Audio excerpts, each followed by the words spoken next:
যে একটা বিপুল পরিমাণ মাদক আমাদের নোয়াখালীতে ঢুকবে কক্সবাজার থেকে। সেই সংবাদটি পেয়ে আমরা সেটা কোন মাধ্যমে কিভাবে ঢুকবে সেই বিষয়টা নিয়ে আমরা যাচাই বাছাই করি এবং যে একটি গাড়িতে আসবে সেই গাড়িটিকে আমরা টেস্ট করার চেষ্টা করি। সারা রাত আমরা সেটার পিছনে আমরা লেগে থাকি এবং সর্বশেষ আমরা এই রাত ভোরবেলা 5:30টার দিকে আমাদের যে চৌমুহনী চৌরাস্তা আছে সেখানে রূপসা মার্কেটের সামনে আমরা সেই গাড়িটিকে থামাতে সমর্থ হই।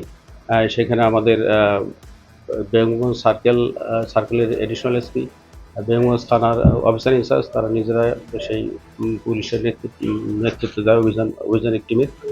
তাদের নেতৃত্বে গাড়িটি থামিয়ে সেই গাড়িতে 2 জন লোক ছিল, তাদেরকে নামিয়ে জিজ্ঞাসাবাদ করে এবং জিজ্ঞাসাবাদের এক পর্যায়ে তারা স্বীকার করতে বাধ্য হয় যে হ্যাঁ গাড়িতে মাদক আছে।